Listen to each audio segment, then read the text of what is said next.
मैं जानता हूं अनपढ़ आदमी को क्या पता होगी, पढ़ा लिखा हो तो पता हो।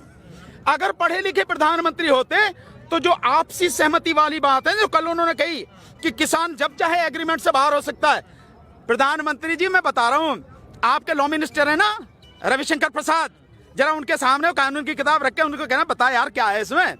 उसकी धारा 11 में लिखा है प्रभु कि इसमें इस एग्रीमेंट को केवल आपसी सहमति से ही बदला जा सकता है या उसे खत्म किया जा सकता है, किसान नहीं कर सकता अकेले, ना व्यापारी कर सकते। रविशंकर प्रसाद ये भी कह रहे हैं कि किसानों के अलावा अगर कोई दूसरा आंदोलन जाएगा तो उसके ऊपर कानूनी कार्रवाई कर लो ना, हम करें सीना ठोक के करके लगाओ धारा, तुम्हें पता है।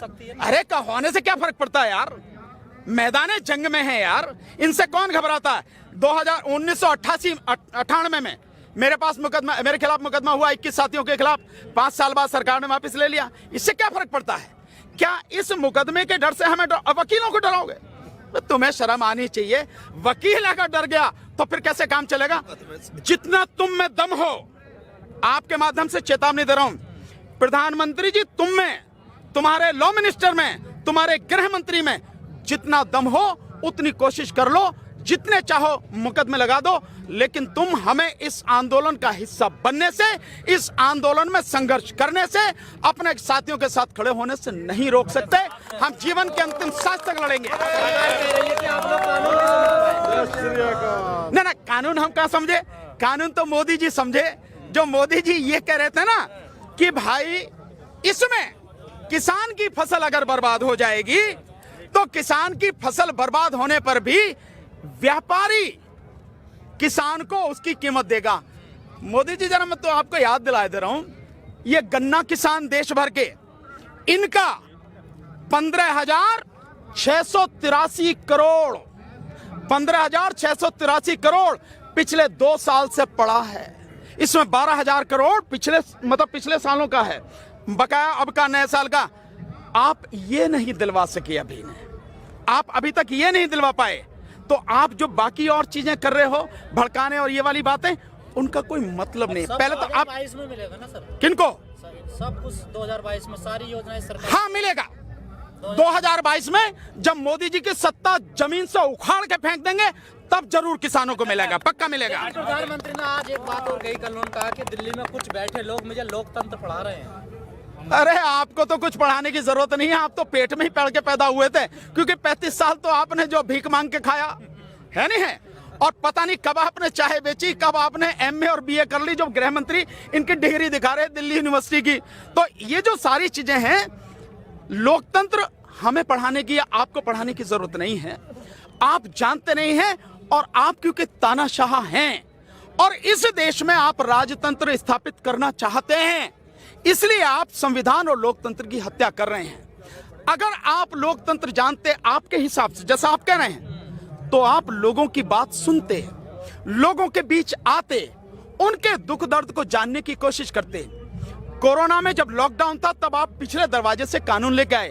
आपने किसी किसान से, आपने किसी किसान संगठन से और राज्यों से कोई आपने सलाह मशवरा नहीं किया।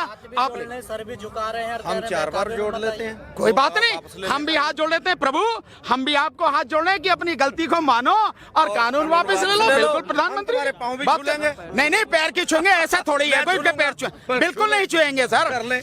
तानाशाह व्यक्ति जो देश को बर्बाद करने पर तुला हुआ है, आप उसके पैर छूने की बात छोड़िए, देश उनको सम्मान कर रहा है, यही बड़ी बात है। पैर छूने का मतलब ही नहीं है। तानाशाह बता रहे हैं, वो कह रहे हैं आने वाले दौर में ये डेमोक्रेसी मदर कहलाई जाएगी, माँ कहलाई, काय की माँ कहलाई जाएगी, पूरी दुनिया की लोकतंत्र की माँ। तो अब ये बताने की जरूरत है, ये लोकतंत्र की माँ है।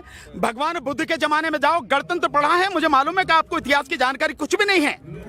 अगर आप चले जाओ तो देश में गणतंत्र पहले थे, 10 बड़े गणतंत्र थे भगवान बुद्ध के समय में, तो डेमोक्रेसी हमारे देश में उस समय से थी। ये तो आप जैसे लोग जो आए, जिन्होंने जाति के नाम पे, वर्ण के नाम पे, धर्म के नाम पर इस देश को बर्बाद किया, तब जाके ये सारी चीजें हुई हैं। वरना इस देश में लोकतंत्र बहुत पहले से था, तो मैं बताने की जरूरत नहीं है। सरकार को सर ये भूल तो नहीं है कि वोट हमें देंगे आंदोलन करने का? ना, वो तो मैंने आपको बता दिया। सरकार इसलिए भी नहीं सुन रही, उसे हमारी वोटों की जरूरत नहीं है, क्योंकि उनके पास वोट छापने वाली मशीन है, EVM, every vote for Modi, आपने देखा ना। तो क्योंकि ईवीएम है, इसलिए आपकी और हमारी वोटों की जरूरत नहीं है। अगर हमारी वोटों की जरूरत होती, निश्चित रूप से प्रधानमंत्री हमारी बात सुनते, लेकिन अन्याय और अत्याचार की भी एक हद होती है। लेकिन सर आप वो हद, वो सीमा अब पार हो चुकी है। अब देश का व्यक्ति इसको जान चुका है, समझ चुका है।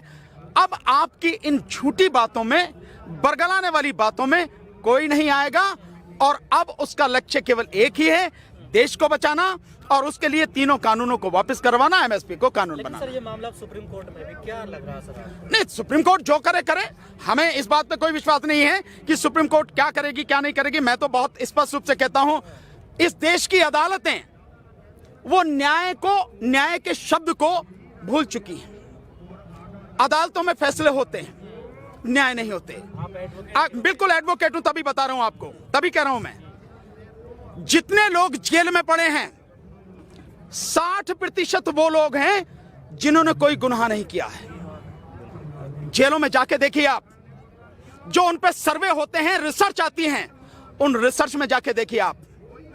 अगर अर्नब गोस्वामी की बेल की जो एप्लीकेशन आती है, उस एप्लीकेशन में खामियां होते हुए भी सुप्रीम कोर्ट तुरंत उसको जो अगले दिन सुनती है।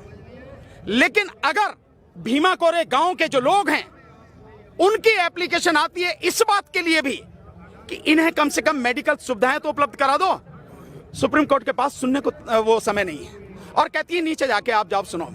क्या माना जाएगा इसको? 83 साल के फादर स्टैनली, जिनको पार्किंसन की बीमारी है, जिनके हाथ पैर कांपते हैं, 83 साल की उम्र में उस इंसान को आप गिरफ्तार करके ला रहे हैं कि भीमा कोरे गांव में आप उस षड्यंत्र में शामिल थे, जिसका भीमा कोरे गांव से कोई अभी सुनिए आप गजेंद्र जी, जिनका कोई लेना देना नहीं। जो वरवरा राव हैं, तमिल कवि, वो 82 साल की उनकी उम्र है, खाट में पड़े हैं, चल भी नहीं सकते हैं, आप उनको जेल में बंद करके रखे हुए हैं। जो एक बहुत बड़ी वकील रही हैं, सुधा भारद्वाज, विदेशों में पढ़ के आई, लेकिन छत्तीसगढ़ जैसे आदिवासी इलाके में जाके उन्होंने आदिवासियों के लिए काम किया। और आपको ध्यान होगा 2012 में एक वहां पर कांड हुआ था जिसमें तकरीबन 15 आदिवासियों को मार दिया था फोर्स ने।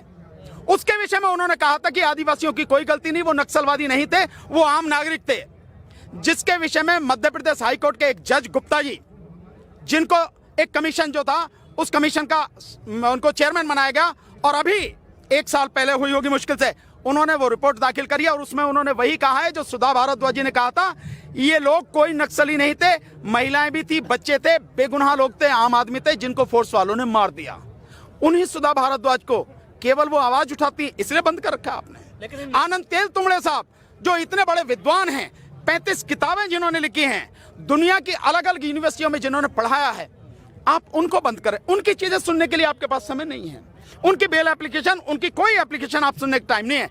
लेकिन वो आदमी जो इस देश में दंगा करवाने के लिए जी तोड़ कोशिश कर रहा है, आर भारत का जो मालिक है अर्नब गोस्वामी, आपको उसकी बेल एप्लीकेशन सुनने के लिए टाइम है आप, और उसे आप तुरंत बेल दे रहे हैं। और आप कह रहे हैं कि किसी को अगर अच्छा नहीं लगता इसको चैनल मत देखो, तो भाई हम जो कर रहे हैं मत देखो, आप जो हमारे बात कह रहे हैं अगर आपको बुरी लग रही है मत सुनो, आप मत देखो। आप ये समझना पड़ेगा अदालतों को कोई आप वो कर क्या रहे हैं।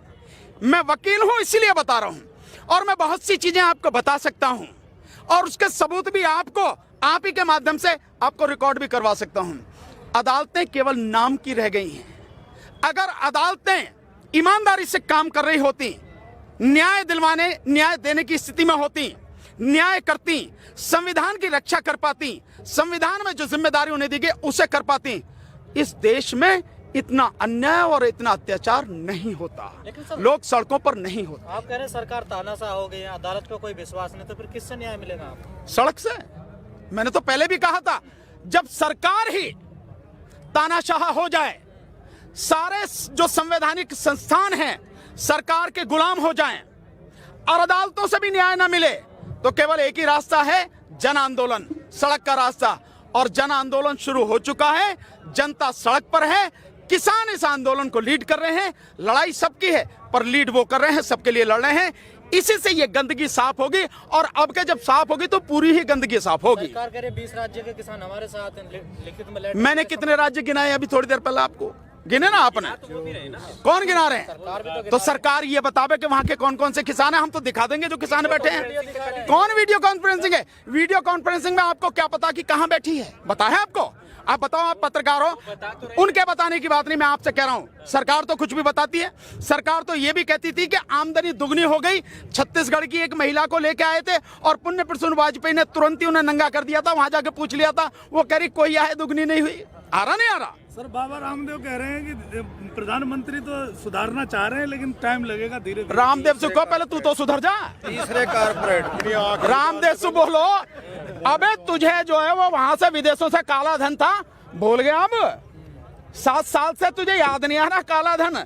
जब तो बड़ा जो है मैं तो घूमता फिरता है, जो 15 लाख आ जाएंगे खाते में, प्रधानमंत्री सब कह रहे हैं। हाँ अजय, अब तो एडवर्टाइजमेंट करता, विज्ञापन करता है। खेत का है वो जो आटा बेच रहा है। जी जी जी जी, रामदेव के देखिए, मैं नहीं, आप देखिए, मैं नहीं, आप सारी रिपोर्ट देखिए।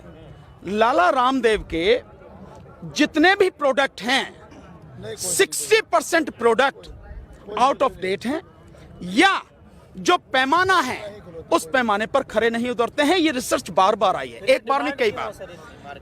इस देश में धर्म के नाम पे अंधे लोगों की बहुत बड़ी संख्या है, और वो जो दुकानदारी कर रहा है वो धर्म के नाम पे कर रहा है।